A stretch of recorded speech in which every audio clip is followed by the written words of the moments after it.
Hello friends, मेरा नाम है संजय और मैं आप सभी का स्वागत करता हूं अपने YouTube channel GK smart study with Sanjay में। तो फ्रेंड्स, जैसा हमने शुरू किया है राजस्थान कला एवं संस्कृति के मॉडल पेपर की सीरीज, तो इसका आज मैं आपके सामने 13वां पार्ट लेके आया हूं। प्रश्नों की क्वालिटी वर्तमान में होने वाली परीक्षाओं के समकक्ष रखी गई है, जिसका बेनिफिट आपको आगे आने वाली एग्जाम्स में देखने को मिलेगा। चाहे वो एग्ज़ाम पशु परिचर की हो, जूनियर अकाउंटेंट की हो, या राजस्थान की कोई भी वैकेंसी हो जिसमें कला संस्कृति, राजस्थान का इतिहास, ये तमाम चीज़ें पूछी जाती हैं। तो मैं वादा करता हूं कि इन प्रश्नों के अतिरिक्त आपका एक भी प्रश्न बाहर नहीं जाएगा। इसलिए वीडियो पूरा देखिए और पसंद आए तो लाइक एंड सब्सक्राइब जरूर करें। तो चलिए दोस्तों, शुरू करते हैं आज की हमारी क्लास। प्रश्न संख्या 1, चूरू दुर्ग का निर्माण 1739 में किसने करवाया था? तो पूछा गया है चूरू दुर्ग का निर्माण 1739 में किसने करवाया था? तो हमारा राइट आंसर होगा ऑप्शन 4, ठाकुर कुशाल सिंह ने। तो ठाकुर कुशाल सिंह ने 1739 में चूरू दुर्ग का निर्माण करवाया था। तो ये हमें याद रखना है। अब बढ़ते हैं अगले प्रश्न में।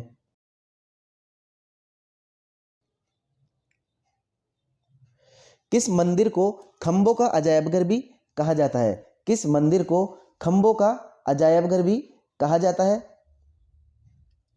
तो हमारा राइट आंसर होगा ऑप्शन 3, जैन मंदिर रणकपुर को। जैन मंदिर रणकपुर को खंभों का अजायबघर कहा जाता है। अब इसे खंभों का अजायबघर क्यों कहा जाता है? तो इसे खंभों का अजायबघर इसलिए कहा जाता है क्योंकि इस मंदिर में जो खंभों की संख्या है वह संख्या 1444 है। 1444 खंभों के कारण इसे खंभों का अजायबघर और स्तंभों का वन क्या कहते हैं? स्तंभों का वन भी इसे कहते हैं, स्तंभों का वन। अब रणकपुर के जैन मंदिर से हमें और क्या प्रश्न देखने को मिलते हैं, एक बार इसको डिस्कस कर लेते हैं। एग्जाम्स में पूछा जाता है कि रणकपुर का जैन मंदिर किस नदी के किनारे है, ठीक है ना? तो किस नदी के यह किनारे है? तो मथाई नदी के यह किनारे है। यह हमें याद रखना है कि मथाई नदी के किनारे यह स्थित है रणकपुर के जैन मंदिर। यहाँ से हमें प्रश्न पूछा जाता है। प्रश्न पूछा जाता है इसके निर्माण से, इसके निर्माता कौन थे, इसके निर्माणकर्ता कौन थे? तो यह प्रश्न भी हमें पूछा जाता है। तो हमें याद रखना है कि धरणक शाह, सेठ धरणक शाह, सेठ धरणक शाह इसके निर्माणकर्ता थे, इसके निर्माता थे, ठीक है। यदि प्रश्न पूछ लिया जाए इसके शिल्पी कौन थे, शिल्पी का भी प्रश्न पूछा हुआ है, तो शिल्पी कौन थे? तो इसके शिल्पी देपाक थे, ठीक है ना। इसके शिल्पी कौन थे? तो इसके शिल्पी देपाक थे। यह भी प्रश्न पूछा गया है। इसके अलावा इसे अन्य नामों से भी जाना जाता है, ठीक है ना। तो उस अन्य नामों से भी प्रश्न पूछे गए हैं। तो मैं आपको बताना चाहूंगा कि इसे त्रिलोक दीपक के नाम से भी जाना जाता है, त्रिलोक दीपक। यदि आपको एग्जाम में पूछ ले कि त्रिलोक दीपक के नाम से किस मंदिर को जाना जाता है, तो रणकपुर के जैन मंदिर को त्रिलोक दीपक के नाम से जाना जाता है। इसमें एक थोड़ा सा ध्यान रखने वाली बात यह भी है कि त्रिलोक दीपक प्रसाद, यदि प्रश्न में आपसे पूछ लिया जाए त्रिलोक दीपक प्रसाद, त्रिलोक दीपक प्रसाद किस के नाम से किस मंदिर को जाना जाता है, तो हमारा आंसर वहां पर चेंज हो जाएगा, ठीक है ना। तब हमारा आंसर रणकपुर जैन मंदिर न होकर तब हमारा आंसर क्या होगा? भांडाशाह जैन मंदिर, ठीक है ना। भांडाशाह जैन मंदिर बीकानेर, भांडाशाह जैन मंदिर बीकानेर हमारा राइट आंसर होगा। तो हमें यह डिफरेंस भी ध्यान रखना है कि त्रिलोक दीपक किसे कहते हैं? रणकपुर जैन मंदिर को त्रिलोक दीपक कहा गया है, जबकि त्रिलोक दीपक प्रसाद किसे कहा गया है? त्रिलोक दीपक प्रसाद भांडाशाह जैन मंदिर बीकानेर को कहा गया है। तो ये डिफरेंस भी हमें ध्यान रखना है। इसके अलावा इसे नलिनी गुल्म विमान भी कहा गया है। क्या कहा गया है? नलिनी गुल्म विमान, नलिनी गुल्म विमान भी इसे कहा गया है, नलिनी गुल्म विमान, ठीक है ना। तो यह भी हमें याद रखना है कि इसे नलिनी गुल्म विमान और त्रिलोक दीपक के नाम से भी जाना जाता है। इसे खंभों का अजायबघर, स्तंभों का वन भी कहते हैं क्योंकि इसमें खंभों की संख्या 1444 है। मथाई नदी के किनारे है। धरणक शाह सेठ ने इसे बनवाया था। शिल्पी इसके देपाक थे, शिल्पी इसके देपाक थे। एक कोटेशन इसका और पूछा जाता है, वह कोटेशन है फर्ग्यूसन का। फर्ग्यूसन से भी इस मंदिर के बारे में एक कोटेशन हमारा पूछा जाता है। इसमें फर्ग्यूसन कहते हैं कि उत्तरी भारत में कोई अन्य ऐसा मंदिर नहीं है, उत्तरी भारत में कोई अन्य ऐसा मंदिर नहीं है जो इतना सुंदर, सुसज्जित और स्थापत्य कला का अद्भुत आदर्श हो। तो यह कथन किसका है? यह कथन फर्ग्यूसन का है, जो जैन मंदिर रणकपुर के लिए उसने यह प्रयोग किया है। तो हमें ध्यान रखना है कि फर्ग्यूसन ने किसके लिए कहा था कि अद्भुत आदर्श है, ऐसा मंदिर नहीं है उत्तरी भारत में। तो उत्तरी भारत में ऐसा कोई मंदिर नहीं है जो इतना सुंदर सुसज्जित स्थापत्य कला का अद्भुत आदर्श हो, तो यह फर्ग्यूसन ने कहा था। ठीक है ना, तो ये हमें याद रखना है। इंपॉर्टेंट प्रश्न है साथियों, रणकपुर के जैन मंदिर से प्रश्न हमें देखने को मिलते हैं, तो ये तमाम चीजें हमें याद रखनी है रणकपुर जैन मंदिर के बारे में। ठीक है ना, अब बढ़ते हैं हमारे अगले प्रश्न में। पूछा गया है नेहर खा की मीनार स्थित है। पूछा गया है नेहर खा की मीनार स्थित है। तो नेहर खा की मीनार ऑप्शन 4 कोटा में स्थित है साथियों। कोटा में स्थित है नेहर खा की मीनार। तो हमें याद रखना है कि नेहर खा की मीनार कहाँ स्थित है? तो नेहर खा की मीनार कोटा में स्थित है साथियों। बढ़ते हैं अगले प्रश्न में। प्रश्न संख्या 4 हमारी सुमेलित नहीं है। तो हमें देखना है कि कौन सा युग्म सुमेलित नहीं है। ठीक है ना, तो सुमेलित नहीं है उसे हमें देखना है। तो एक एक करके इसको चेक करते हैं। बादल विलास जैसलमेर, तो बादल विलास जो महल है वह कहाँ स्थित है? जैसलमेर में स्थित है। तो यह तो युग्म सही है। उसके बाद में पूछा है लालगढ़ महल, लालगढ़ महल बीकानेर, तो बिल्कुल लालगढ़ महल बीकानेर में स्थित है। जूना महल डूंगरपुर, तो जूना महल जो कि 7 मंजिला है, जूना महल कहाँ है? डूंगरपुर में ही स्थित है। ठीक है ना। फूल सागर महल, फूल सागर महल उदयपुर, फूल सागर महल उदयपुर के अंदर इसमें बताया गया है। जबकि फूल सागर महल कहाँ स्थित है? फूल सागर महल बूंदी में स्थित है। ठीक है ना, बूंदी में स्थित है। इसलिए हमारा सुमेलित ऑप्शन 4 नहीं है, तो यही हमारा राइट आंसर इसमें हो जाएगा। बढ़ते हैं अगले प्रश्न में। प्रश्न संख्या 5 हमारी अहाड़ा हिंगोला की छतरी स्थित है। अहाड़ा हिंगोला की छतरी इसमें पूछा गया है। तो हमें बताना है कि अहाड़ा हिंगोला की छतरी कहाँ स्थित है। तो हमारा राइट आंसर होगा ऑप्शन 3 जोधपुर में। अहाड़ा हिंगोला की छतरी कहाँ स्थित है? तो अहाड़ा हिंगोला की छतरी जोधपुर में स्थित है साथियों, ये हमें ध्यान रखना है। अब बढ़ते हैं अगले प्रश्न में। प्रश्न संख्या 6 लालचंद डड्डा की हवेली स्थित है। तो लालचंद डड्डा की हवेली के बारे में पूछा गया है। तो लालचंद डड्डा की हवेली फलोदी में स्थित है साथियों। लालचंद डड्डा की हवेली फलोदी में स्थित है। हमें याद रखना है, टू द पॉइंट हमसे क्वेश्चन पूछा जा सकता है कि लालचंद डड्डा की हवेली राजस्थान में कहाँ स्थित है। तो लालचंद डड्डा की हवेली फलोदी में स्थित है। ठीक है ना, फलोदी अलग से जिला भी बना दिया गया है, तो इसमें हम फलोदी जोधपुर नहीं करेंगे, केवल फलोदी करेंगे।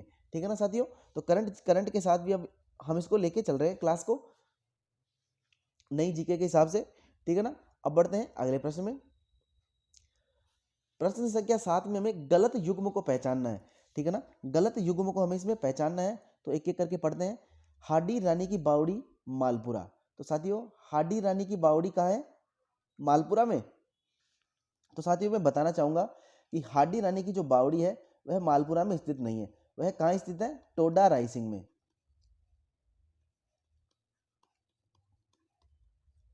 टोडा रायसिंह में स्थित है हाडी रानी की बावड़ी। हमारा अगला युग्म है रानी जी की बावड़ी टोडा रायसिंह। देखिए यह युग्म भी हमारा गलत है। टोडा रायसिंह में किसकी बावड़ी है? टोडा रायसिंह में हाडी रानी की बावड़ी है। ठीक है ना, जबकि रानी जी की बावड़ी कहाँ है? तो रानी जी की बावड़ी है बूंदी के अंदर। रानी जी की बावड़ी कहाँ स्थित है? बूंदी के अंदर है। तो यह भी हमारा क्या है? गलत युग्म है। ठीक है ना साथियों। युग्म नंबर 3 में हम देखते हैं काका जी की बावड़ी बूंदी। तो यह युग्म हमारा सही है। वनरक्षक एग्जाम में एक बार पूछा भी गया था काका जी की बावड़ी कहाँ स्थित है। तो काका जी की बावड़ी बूंदी में स्थित है, यह हमें ध्यान रखना है। युग्म 4 को चेक करते हैं। त्रिमुखी बावड़ी देबारी, तो देखना त्रिमुखी बावड़ी क्या देबारी में स्थित है? तो बिल्कुल त्रिमुखी बावड़ी देबारी उदयपुर में ही स्थित है। ठीक है ना साथियों, तो यह युग्म भी हमारा सही है। हमें देखना है गलत युग्म के बारे में। तो गलत युग्म हमारा कौन सा हो गया? युग्म नंबर 1, युग्म नंबर 2 हमारा गलत रहेगा। मिलान करते हैं तो ऑप्शन 4 हमारा राइट आंसर हो जाएगा यहाँ पर। ठीक है ना, अब बढ़ते हैं अगले प्रश्न में। प्रश्न संख्या 8 हमारी राजस्थान में भित्ति चित्रों को चिरकाल तक जीवित रखने के लिए एक आलेखन पद्धति है जिसे शेखावटी में कहते हैं। तो यह हमसे पूछ रहा है कि भित्ति चित्रों को चिरकाल तक जीवित रखने के लिए जो आलेखन पद्धति है उसे शेखावटी में क्या कहते हैं। ठीक है ना, तो साथियों इंपॉर्टेंट प्रश्न है, एग्जाम के पॉइंट ऑफ व्यू से आपके लिए इंपॉर्टेंट प्रश्न है। तो हमें बताना है कि शेखावटी में क्या कहते हैं उस पद्धति को, ठीक है ना। तो शेखावटी में उस पद्धति को क्या कहते हैं, पणा कहते हैं साथियों। क्या कहते हैं, पणा कहते हैं। शेखावटी में उसे पणा कहते हैं। जबकि मैं इसके बारे में आपको थोड़ा और डिटेल से थोड़ा सा बताना चाहूंगा भित्ति चित्रों के बारे में। देखिए साथियों, भित्ति चित्रों को थोड़ा समझना। भित्ति चित्रों के मुख्यतः दो प्रकार होते हैं। एक तो होता है फ्रेस्को बुनो और दूसरा होता है फ्रेस्को सेको। फ्रेस्को बुनो को समझते हैं। फ्रेस्को बुनो किसे कहते हैं, तो जो ताजी प्लस्तर की नम हुई दीवार पर, ताजी प्लस्तर की नम हुई दीवार पर किए गए चित्रण को फ्रेस्को बुनो चित्रण कहा जाता है, ठीक है ना। जो प्लस्तर की हुई नम दीवार होती है उस पर जो चित्रकारी की जाती है वह फ्रेस्को बुनो कहा जाता है, ठीक है ना। इसे राजस्थान में क्या कहा जाता है, फ्रेस्को बुनो को राजस्थान में अरायस पद्धति कहा जाता है, ठीक है ना। अरायस पद्धति, या इसे हम आला गीला पद्धति भी कहते हैं। राजस्थानी भाषा में इसे क्या कह देते हैं, आला गीला पद्धति। एक्चुअल में अरायस या आला गीला पद्धति ही फ्रेस्को बुनो है। एक तो हमें यह समझना है कि फ्रेस्को बुनो को राजस्थान में क्या कहते हैं, तो फ्रेस्को बुनो को ही राजस्थान में अरायस या आला गीला पद्धति कहते हैं। यह हमें समझ में आना चाहिए। दूसरा प्रश्न पूछा गया है कि शेखावटी में इसे क्या कहते हैं, तो शेखावटी में फ्रेस्को बुनो को क्या कहते हैं, पणा कहते हैं। शेखावटी में स्पेशलिस्ट को क्या कहते हैं, पणा कहते हैं। जबकि राजस्थान में इसे क्या कहते हैं, अरायस या आला गीला पद्धति। अरायस या आला गीला पद्धति राजस्थान में इसे कहते हैं, जबकि शेखावटी में इसे पणा कहते हैं। तो यही मैं आपको समझाने का मेरा उद्देश्य है कि शेखावटी में फ्रेस्को बुनो को पणा कहते हैं, जबकि राजस्थान में अरायस या आला गीला पद्धति भी कहते हैं। अब ये राजस्थान में कहां से आई, तो ये राजस्थान में मुगलों के संपर्क में होने के कारण राजस्थान में आमेर में सबसे पहले आई थी। जबकि मुगलों के पास यह कहां से आई, तो मुगलों के पास से यह इटली से आई थी। सम्राट अकबर, मुगल बादशाह अकबर और जहांगीर के समय में, ठीक है ना। तो उनके माध्यम से राजस्थान में आमेर में यह प्रथमतः आई थी। तो यह हमें याद रखना है, ठीक है ना। अब बढ़ते हैं अगले प्रश्न में। प्रश्न संख्या 9 हमारी, राष्ट्रीय पुरस्कार प्राप्त मोहनलाल। देखिए, राष्ट्रीय पुरस्कार प्राप्त मोहनलाल किस शिल्प से संबंधित है, तो ध्यान रहे मोहनलाल खुमार मोलेला मृण मूर्ति शिल्प से संबंधित है, जिन्हें राष्ट्रीय पुरस्कार मिला हुआ है। तो हमें याद रखना है, इंपॉर्टेंट प्रश्न है। इस प्रकार के प्रश्न आपको एग्जाम्स में पूछेंगे, देखना, क्योंकि व्यक्तिगत टाइप के क्वेश्चन है और आपको एग्जाम्स में इसी प्रकार के प्रश्न देखने को मिलेंगे, ठीक है ना। अब बढ़ते हैं अगले प्रश्न में। घुघरी, केवड़ा आदि लोकगीत किस क्षेत्र से संबंधित है, तो हमें बताना है कि घुघरी, केवड़ा आदि लोकगीत किस क्षेत्र से संबंधित है। तो हमारा राइट आंसर होगा ऑप्शन 3, मरुस्थलीय क्षेत्र के। तो घुघरी, केवड़ा आदि लोकगीत किस क्षेत्र से संबंधित है, तो मरुस्थलीय क्षेत्र से संबंधित है। तो ये हमें याद रखना है, याद रह जाएगा। अब बढ़ते हैं अगले प्रश्न में। प्रश्न संख्या 11 हमारी, तारपी वाद्य यंत्र का प्रयोग मुख्यतः किस जाति के द्वारा किया जाता है। तारपी वाद्य यंत्र के बारे में पूछा गया है कि यह किस जाति का वाद्य यंत्र है। तो हमारा राइट आंसर होगा ऑप्शन 1, कथोड़ी जनजाति के। तो तारपी वाद्य यंत्र किस जनजाति का है, तारपी वाद्य यंत्र कथोड़ी जनजाति का है। तो ये हमें याद रखना है, ठीक है ना। अब बढ़ते हैं अगले प्रश्न में।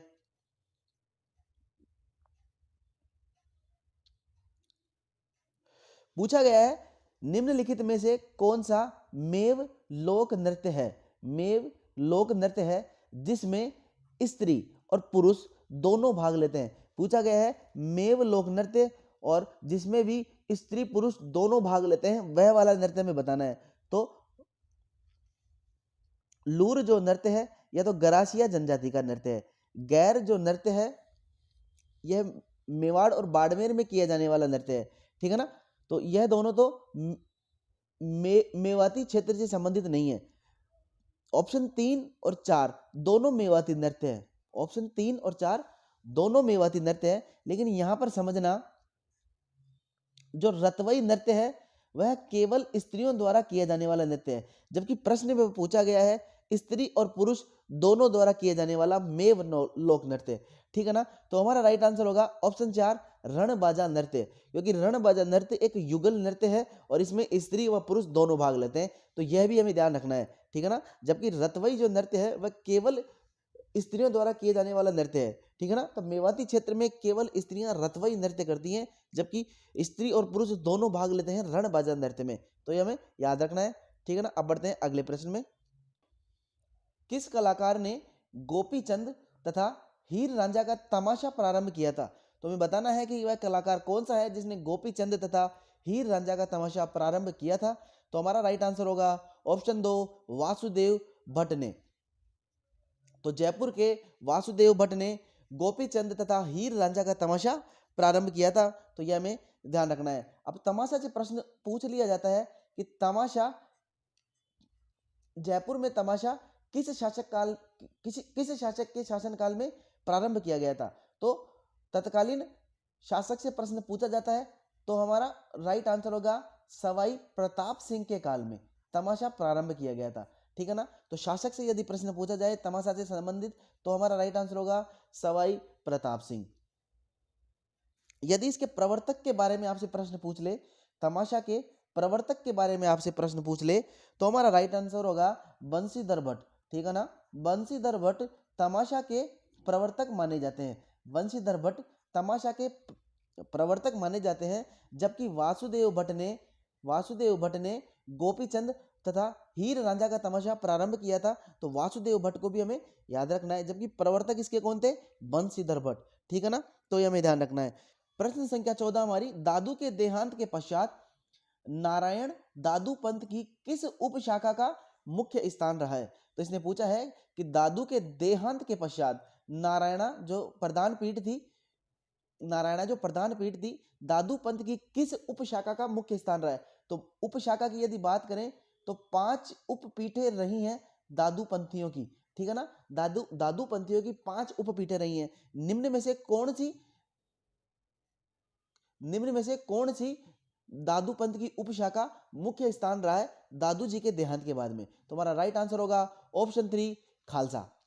समझना, खालसा जो पीठ के जो प्रवर्तक हैं वे हैं गरीबदास जी महाराज, गरीबदास जी, ठीक है ना। गरीबदास जी कौन थे? गरीबदास जी दादू दयाल जी के ज्येष्ठ पुत्र थे, ठीक है ना, ज्येष्ठ पुत्र थे। और इन्होंने ही खालसा पंथ की स्थापना की थी। खालसा पंथ की स्थापना गरीबदास जी ने की थी, और ठीक है ना। जबकि जो नागा शाखा है, दादू पंथ की जो उपशाखा है नागा, इसे संत सुंदरदास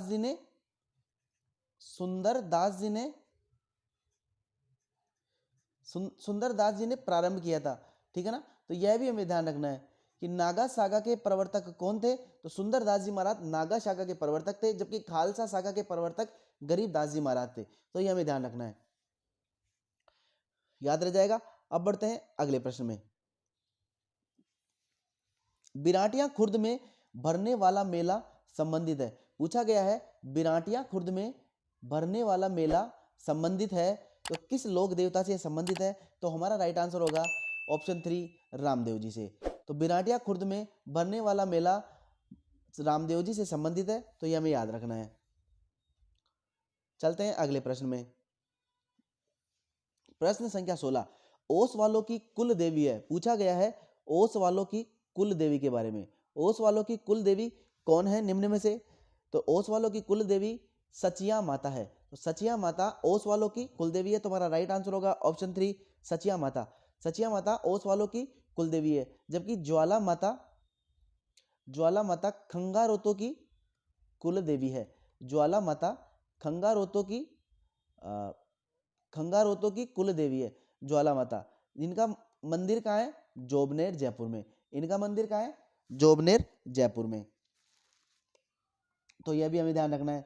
इसके अलावा महोदरी माता, इसके अलावा जो महोदरी माता का मंदिर है यह जालोर में है, और यह जालोर के सोनगरा चौहानों की कुल देवी है, ठीक है ना। सोनगरा चौहानों की कुल देवी है जालोर के। तो यह भी हमें ध्यान रखना है, ठीक है ना। जालोर के सोनगरा चौहानों की कुल देवी कौन है?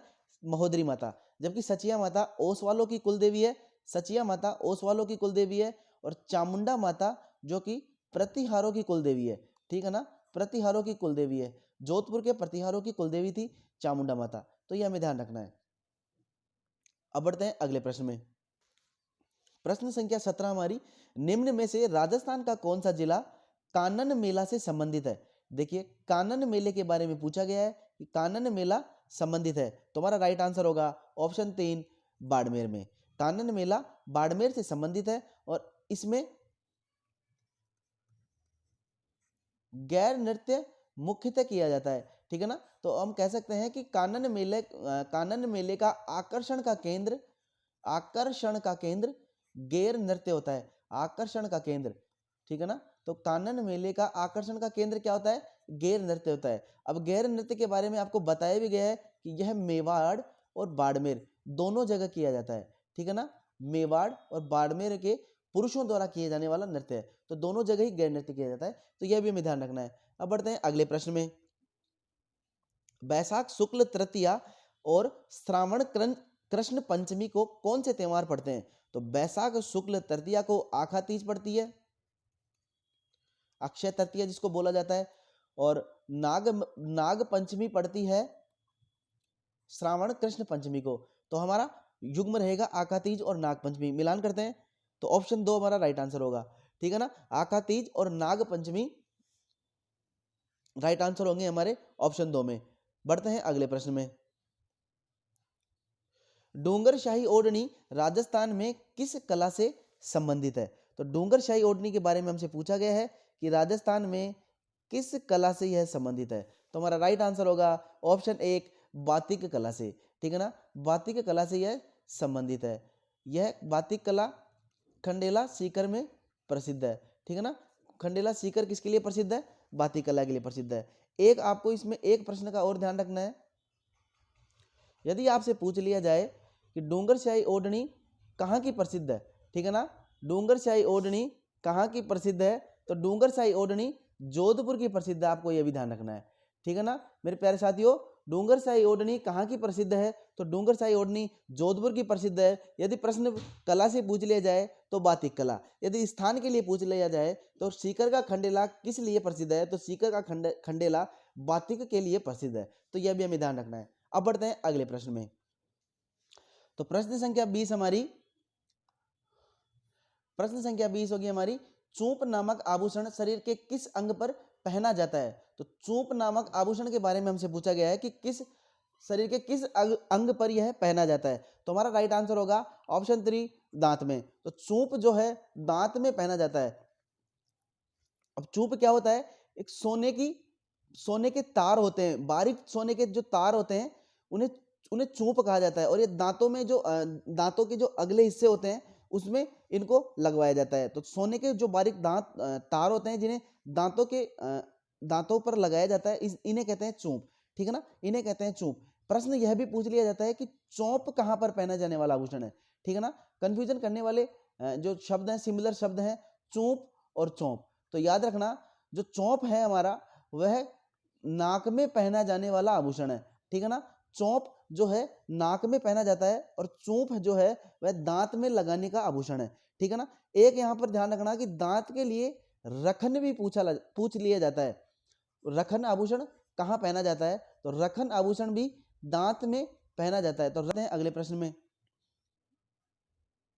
देखिएगा, धारी संस्कार राजस्थान की किस जनजाति में प्रचलित है? तो धारी संस्कार के बारे में पूछा गया है कि किस जनजाति में प्रचलित है।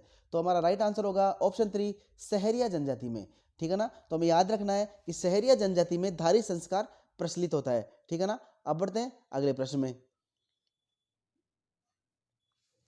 प्रश्न संख्या 22 हमारी, वह संस्कार जो बालक को विद्या आरंभ हेतु गुरु के पास ले जाने के समय किया जाता है। तो हमें बताना है कि बालक को विद्या आरंभ हेतु गुरु के पास ले जाने के समय किया जाने वाला वह संस्कार कौन सा है, ठीक है ना। तो हमारा राइट आंसर होगा ऑप्शन 3 उपनयन संस्कार, ठीक है ना, उपनयन संस्कार। अब उपनयन संस्कार को क्या कह सकते हैं? उपनयन संस्कार को जनेऊ संस्कार भी कहा जाता है, जनेऊ संस्कार। साथियों याद रखना है कि जनेऊ संस्कार कोई उपनयन संस्कार, यज्ञोपवीत संस्कार भी कहा जाता है, ठीक है ना, यज्ञोपवीत संस्कार कहा जाता है। जबकि जो चूड़ा कर्म है इसे बालक के तीसरे वर्ष में कुल देवी के यहाँ जाकर जो बाल देने की परंपरा है ना, बाल कटवाने की जो परंपरा है चूड़ा कर्म के अंतर्गत आती है, चूड़ाकरण संस्कार हमारा जो होता है, ठीक है ना। उसके अलावा जो सीमंतोन्नयन जो हमारा संस्कार है, जब स्त्री गर्भवती होती है 6 से 7 महीनों की, ठीक है ना, 6 से 7 महीनों की जो गर्भवती स्त्री होती है उसे अमंगलकारी अमंगलकारी अमंगलकारी अमंगलकारी शक्तियों से बचाने के लिए अमंगलकारी शक्तियों से बचाने के लिए यह संस्कार किया जाता है। तो यह हमें ध्यान रखना है। जबकि पाणिग्रहण संस्कार तो शादी से संबंधित है, जब विवाह किया जाता है तो पाणिग्रहण संस्कार किया जाता है। तो यह हमें याद रखना है, याद रह जाएगा। अब बढ़ते हैं अगले प्रश्न में। प्रश्न संख्या 23 हमारी, रांगड़ी बोली मिश्रण है, तो हमें बताना है कि रांगड़ी बोली किसका मिश्रण है। तो देखिए इंपॉर्टेंट प्रश्न है दोस्तों, रांगड़ी बोली किसका मिश्रण है, ठीक है ना।